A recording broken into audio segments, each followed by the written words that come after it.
ኤም ከሀገር ወጣች ለሕክምና። በለቅሶ በታጀበ ቤተሰቦቿ ሁሉ በማጀብ ጸሎት አድርጉልኝ በሰላም ድኜ እንድመለስ በማለት ወንድሟን ናሆምን በለቅሶ አጅባ ስታስለቅሳቸው ነበር፣ ኑሐሚንና ናሆምን። በዚህም የተነሳ ሁሉም በለቅሶ ኤርሚያስም በታጀበ ለቅሶ ድንሽ መተሽ ከበሩ ላይ ቁጭ ብዬ እንደምጠብቅሽ በተስፋ እጠብቅሻለሁ ደግሞ እንደማገኝሽም እያለ ለኤም ፍቅሩን ሲገልጽላት ነበር። በዚህም የተነሳ ኤም ግን በቃ በጣም ደስ የሚል ነው እያለች በለቅሶ በታጀበ ተቃቅፈው ተለያዩ።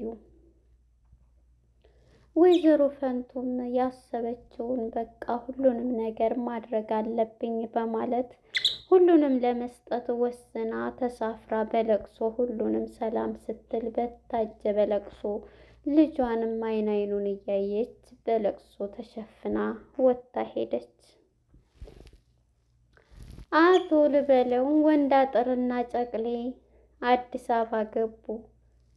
የገጠሩን ቦታ በኑሐሚን የተነሳ አገሬው ወይም ጎረቤቱ ሁሉ ከሀገር ከዚህ እንዲሄድ በመባላቸው ሰፈራቸውን ለቀው ወደ አዲስ አበባ ምድር መጡ። አዲስ አበባ ምድር ሲመጡ ጨቀሌ ያየውን ማመን አቃተው። እሱ ያለው ገጠር ነውና ፎቅ ቆጠራ አይዟል። ይሄ ፎቅ ምን ያክል ያምራል እያለ በሚንቀሳቀሱበት ጊዜ እንግዲህ ወንዳጥርና ጨቀሌ ተዘረፉ። ይሄን ሲዘረፉ እሬታቸውን በአስፋልት ላይ ለቀቁት። አስፋልት በመንከባለል ወይኔ ብሬ የት ልግባ በማለት ራሳቸውን መቆጣጠር አቃታቸው። ሁለቱም ባንድ የስራሽን ይስጥሽ። ወንዳውክና ቀጨኔ በጩላ ተዘረፉ። ጩላ እንግዲህ ከነስሟ ጩላ ዘራርፋ ጣለቻቸው።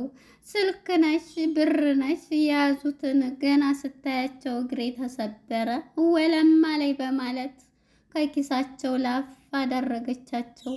ይሄን ያየው ወንዳውክ ፎቁን ሲቆጥሩ ጨቀሌ እና እሱ በጣም ተናደዱ። አምራን እንግዲህ አሁን ላይ አምራን ስታያት በጣም ጥሩ አልሰራሽም እያለቻት ነበር። እሷ ግን ለሌባ ልታዝኔ ነው እንደ መልሰን እንስጥ የምትይው በማለት እዛም ፖርሳው ውስጥ ያለው የኑሐሚን ፎቶ ይሄን ያየችው አምራን በድንጋጤ ፈጣ ቀረች። በጣም ይገርማል። ኤምሪ ከሀገር ወጣች። ምክንያቱም ልትታከም ኤም ከሀገር ወጣች። ወይዘሮ ፋንቱ በቅዠት ላይ እያለች ልጄ እያለች ስትቃዥ የቤቱ ሰው ሁሉ ተሰብስቦ ወደ እሷ መጣ። ሰላም ጤና ይስጥልን ውድና የተከበራችሁ የቻናል ቤተሰቦች እንኳን ወደ ቻናል በሰላም መጣችሁ። ኑሐሚን የተሰኘው ድራማ ተከታታይ ተለቀቀ።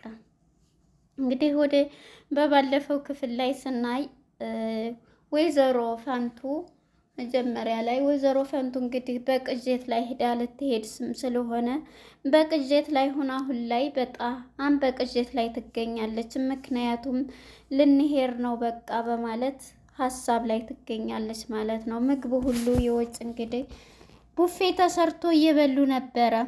ምን ላቅርብ ምን ላድርግ እያለች እኔ ደግሞ እውነት መስሎኝ እዛው እንዴት ተሰበሰቡ። የምር መግቢያው ላይ ማነው እንደኔ እውነት የመሰለው። እናም እንግዲህ ወይዘሮ ፈንቱ በህልሟ ነው ለኬ በቅዠቷ ሶፋ ላይ ቁጭ ብሎ አንድ ዝቤት የተደበቀ ሚስጥር አለ ስትል ነበር። እናም ፋንቱም እንግዲህ ሁሉንም ነገር በህልሟ ሆኖ መጨረሻ ላይ ሁላቸውም ልጄ እያለች ስትል ሁሉም ተሰብስበው ክላሷ ሲገቡ እሷ በቅዠት ላይ ነበረ። መግቢያው ላይ ግን ያየነው እውነት ነበር የመሰለን። እናም በዚህ የተነሳ ወይዘሮ ፈንቱ ሁሉም ተሰብስበው ድንግጥ ብለው ምን ሆነሽ ነው በሚሏት ጊዜ ምን ሆንኩኝ ደነገጥኩኝ በማለት አየጮሽ እኮ ነበር ልጄ ነው እያልሽ ሲሏትም እንዴ ከዛ እንግዲህ ወይዘሮ ዝኑን ክታርጋ ስትቀሰቅሳትም ድንግጥ ትላለች። እንግዲህ አቶ ለይኩንም ፈጦ እዛው ሁላቸውም አቶ ለይኩንም በመጨረሻ እንግዲህ ልጄ ያለችው የምትጠራው ናሆም ማለት ነው። እሱም መጥቶ ነበርና ሁላቸውም ደንግጠው ፈጠው ነበረ። ምን ነው ረበሽኩ እንደ እያለኝ ነበር። ልጄ እያልሽ እኮ ነው ስትጮህ የነበረው ልጄ ብላ ድንግጥ ትላለች ማለት ነው። አቶ ለይኩን ግን ያው ብቻ ይችን ሴትዮ የት ነው ማቃት እያለ ከባለፈው ፓርት ላይም ወይዘሮ ዝኑ ደግሞ የቅናት እንትን በእኔ ላይ ምን እየደረበ ነው ደግሞ የእሱ አስተያየት እያለች በጣም በጥያቄ ውስጥ ትገኝ ነበር ማለት ነው። እናም በዚህ የተነሳ ወይዘሮ ፋንቱ ተኝ በቃ ነገ እኮ መንገደኛ ነች ስትባል አይ ቁርስ የሚያስፈልገውን ልስራ እያለች ነበር። በመጨረሻ እንግዲህ ናሆምን ስታይ ቀይር ትላለች። እነሱ ምኑ ናቸው ነው በሚል ጊዜ አይ ምንም አልሆነ ተቃጭታ ነው ይላል። እንግዲህ ናሆምን ስታይ ዝም ብላ ትኩር አድርጋ ታየዋለች ማለት ነው። ሰላምም ስትለው በቃ አንረብሻት ተኛ ብለው ሁሉም ተያይዘው ይወጣሉ ማለት ነው። እሷም እንግዲህ በጣም ራሷን ጥያቄ ውስጥ በለቅሶ ትንትልና ምን አይነት ገጠመኝ ነው እውነት ቢሆንስ እያለች ነበረ። ምክንያቱም ስለ ልጇ እንትን ማለቷ ግን እኮ አንድ ቀን ይሆናል ደግሞ እያለች ነበር እና ታለቅሳለች ማለት ነው። በእርግጥም አሁን ላይ ምንም የልጇን አፍቆ ልጇን እያየች እንትን ብትልም ውስጧ እንትን እያለ ነው። ደስም ቢላት በለቅሶ ነው እንትን የምትለው። እንግዲህ በባለፈው ላይ እየጠየቃት ነበረ ናሆም ማለት ነው። ለምንድን ነው ግን ለእኛ ቤተሰብ ይሄን ያክል ድርጊት የምታደርጊው ለምንድን ነው እያላት ነበር። እንዴ ኤም እኮ ልጄ ናት እያለች ነበርና አይ ልጄ ስትለው ሲላት ያው ልጄ ማለቴ ነው ልጄ ናት። እሷም ያው ልጄ በላት ምንድን ለዚህ ቤት ይሄ ደግሞ ማድረግ እኮ በጣም ቀላል ነገር ነው በምትልም ጊዜ እንግዲህ ሁሉም ቡፌ ሰርታ ኑሐሚንም ቁርስ አቅርባለች ለሁሉም ማለት ነው። ለሁሉም አቅርባ እንግዲህ ጥሪያት ፈንቱን ስትባል እሷ ክላስ ወስድላታለሁ ስትል እንግዲህ እሷም እመጣለች ማለት ነው። እናም እንግዲህ በዚህ የተነሳ ሁላቸውም አሁን ላይ የኤም ልትሄድ ስለሆነ ወደ ሕክምናዋ ሁላቸውም በእንትን ላይ ይገኛሉ ማለት ነው። እንግዲህ ዳግምና ወደ ኋላው ፓርት ስናይ ዳግምና ናሆም ማለት ነው በመነጋገር በቃ እኔ ዝኩኝ በለሰርጉ ሲመጡ እህታችን ድና ስትመጣ ተዘጋጅ፣ ዋናው አጃቢ አንተ ነህ ቢለውም ቢሆን ደስ ይለኝ ነበር ግን አልችልም፣ አሁን መውጣት መሄድ ነው ያለብኝ እያለው ነበር። ዳግም ለምንድን እንትን ትላለህ ወንድሜ እኮ ነህ እያለው ነበረ። እኔ አይደለሁም ወንድምህም ቢሆን ውስጤ እንደዛ አያስብም እያለው እሱም እንግዲህ ያው እንደዛ እያለ ተነስቶ ሄዷል ማለት ነው። እንግዲህ ዳግምም ወደ ራሱ መመለስ አለበት ማለት ነው። እናም በዚህ የተነሳ እንግዲህ አቶ ለይኩንም በቃ አሁን እንግዲህ የመሄጃችሁ ቀን ደረሰ አይደለ እያለ ሁላቸውም እንግዲህ ተሰብስበው እራታቸውን እየተጎራረሱ የመጀመሪያ ጉርሻ ለባለቤቱ ለዝኑ እየሰጣን ነበር። ዝኑም እንግዲህ ደስ ብሏት እየጎረሰኝ ነበር። ይሄ ቤት ወደ ድሮ ማንነቱ እንግዲህ ኤምም ድና ስትመጣ ትንሿ ሁሉም ወደዛ እንትን የሚልበት ነው እያሉ ነበረ ማለት ነው። እናም በዚህ የተነሳ ይህንን ብለው በመጨረሻም በደስታ ሁላቸውም እየሳቁ ኑሐሚንም ቀጣይ እንግዲህ ያው ሰርጋችን እንደዚህ ይሆናል እያሉ ነበረ እንትን ሲሉ የነበሩት ማለት ነው። ፈንቱም እንግዲህ ከድንገት ምጥጥ ስትል ሁሉም ቤተሰብ አካል እኮ ነች እያሉ ስለሷ ሲያወሩ አረ ችግር የለውም እያለ ነው። እንዴ አንደኛይቱ እኮ የመጀመሪያ የቤተሰብ አካላችን ነች፣ ሰራተኛም ሌላ ይፈለጋል ስንመጣ እያሏን ነውና እናም ይሄን እያሏት እንግዲህ ፋንቱም ቁርስ ላመጣልሽ ነበረ እያለቻት ነበረ ኑሐሚንም ማለት ነው ለሷ። እንግዲህ አቶ ለይኩን ግን ዝም ብሎ አይኗን እሷም ደግሞ ልጇን አይን እያየች ነበረ ማለት ነው። ኤምም እንግዲህ ኤርሚያስን ለመሰናበት ሄዳለች። ያው ኤርሚያስም አሁን ላይ ተቀይሮ የድሮ ማንነቱ በጣም ተቀይሮ በቃ ለሰዎች ያለው ደስታ አስተሳሰቡ የድሮ ኤርሚያስን ገሎ የአሁኑ ኤርሚያስ ሆኗል ማለት ነው። እናም እንግዲህ ኤርሚያስንም ሁሉንም ነገር እኔ እንግዲህ ድኜ ልምጣ አሁን ግን ሁላችሁ እንደዚህ እንትን ስትሉ ደስ ይለኛል እያለ ነበር እና ከሱ ጋር ተገናኝታ ብዙ ነገሮችን አውርታ እኔ ግን ተስፋ ግን ከምርህ ነው እንደዚህ የምትለኝ እኔ የድሮ ማንነትን ስለሆነ ማቀው ስትል እንደ የድሮ ማንነት እኮ በጣም እንትን ብሏል። ደግሞ እኔ ያው ማታ እንዳወራሁሽ ነው ይላታል ማለት የማታውን እንትን በይ ምክንያቱም አሁን ላይ ሁሉንም እንትን ብዬ ከድሮ የድሮን ኤርሚያስን እንትን ብዬ አሁን ከራሴ ጋር ከማንም አይደለሁም እያለኝ ነው። እና አሁን ታዲያ ኑሃሜ ያለችው ስትለው አሁን እኔ ልጅ ያለችኝን ነው መሆን የምፈልገው ኮኪ ከእናቷ ጋር እንትን ካለ ይሁን ከእናቴ ጋር ካለ የልጄን እንትን ነው የምጠብቀው። እስከዛ ግን እኔ ሴት የምትባልን አልቀርብም እያላት ነበር። አየህ ጥሩ አባት ትሆን ነበር ብላ ታለቅሳለች።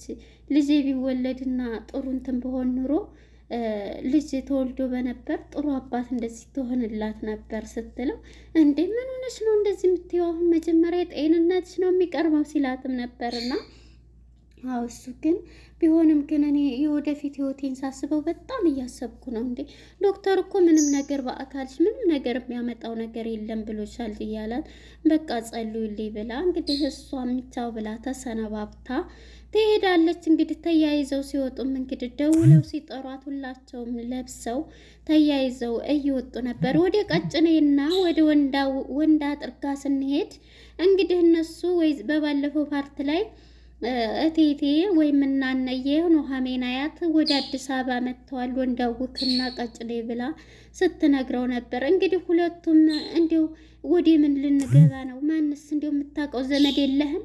አንተ የሌለህን እኔ እንዴት ነው እኔ እማውቀው የሚኖረኝ? እያለ ቀጭሌ እንግዲህ እያለው ነበር። ዝም በለ እያለው ነበር። አሁንስ ዝም በለኝ ይሄ እኮ ከተማ ነው ይለዋል። ፎቅ ይቆጥራል እንዴት አይነት ነው አዲስ አበባ እያለ ቀጭሌ እንግዲህ ፎቁን እያየን ከስ እያለ ይህን እንትን እየሰራ ነበር። የዚህ ጊዜ እንግዲህ ሲጓተቱ እንግዲህ ማን እንበል እርቦኛል ደግሞ እያሉ ነበር። እንግዲህ ወደ ኑሃሜንና ወደ ዝችኛዋ ጭልፊቷ ጋር ስንመጣ ጭልፊ ማለት ነው።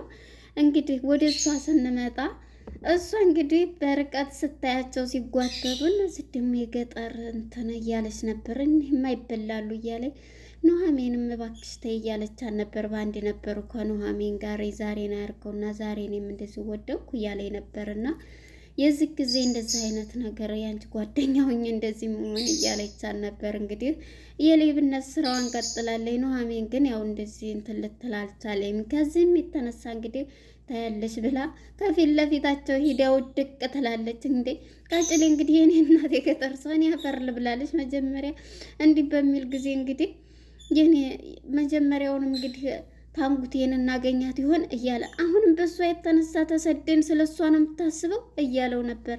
ምን ላርግ ብለህ ነው እያለ እንግዲህ ወንዳጥር እንትን እያለ አሁን በዚህ በከተማ ሁሉ የት ነው የምናገኛት ማን ብለን እያለ ነበር። እንግዲህ ፎቶዋንም ገንዘቡንም በዛይ በፖርሳው ይዟል።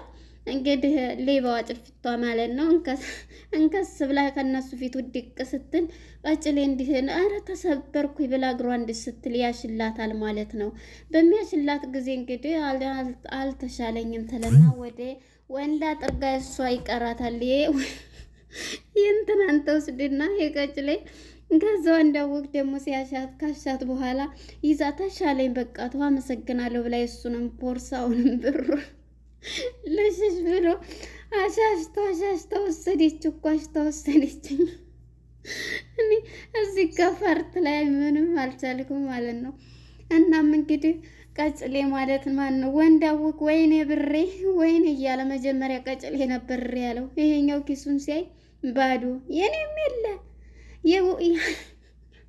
የኑሃሜንም ፎቶ ራሱ እንደዚህ ፎቶ ራሱ የኔ የታለና ነው እያለ እያለቀሰ ነበር ማለት ነው። እንግዲህ እዚህ ላይ እየተላቀሱ እንግዲህ ቀጭሌ መርቦኛል ወንዳውቅ መርቦኛል እያለ ወዴት እንግባ እንሂድና ገሬውን ይቅርታ ብለን እንመለስ ወደ ሀገራችን ምን እንሆን እያሉ ነበረ። እንግዲህ ያቺ ደግሞ ሌባዋ እንግዲህ እልፊቷ ከኑሃሜ ጋር ቁጭ ከአምራን ጋር ቁጭ ብላ አምራን ደግሞ ያችኛዋ በጣም እንግዲህ ወይኔ ችኩናት መሰል ስታምር ብላ ፎቶዋን ግን አንቺ ግን ይሄንን እንደው ተይ ምንድን እያለቻን ነበረ። ያሳዝናሉ እኮ ስትል ነበር። እናም በዚህ እየተነሳ እሷ ደግሞ ምን ብትላት ጥሩ ነው እንዴ የምን ማዘን ነው ልታዝኒላቸው ነው እንደ ብላ እንደው ችኳ ስታምር እንግዲህ እህቱ ጠፍታበትም እኮ ሊያፈላልግ ይሆናል ልደውልለታለሁ እያለች ነበርና ፎቶውን እንዴት ስታይ አምራን ያየችውን ማመን አቃታት። ይሄን ስታይ ኑሃሜን ብላ ደንግጣ ነበር። እዚህ ላይ ፈጣ ያለቀው ማለት ነው። በጣም ነው የገረመኝ እዚህ ፓርት ላይ እንግዲህ ቀጭኔና ወንዳውክም በጣም ኡር እያሉ አስፋልት ዳር እየጮሁ ነበረ። ለነበረን ቆይታ አመሰግናለሁ ባይ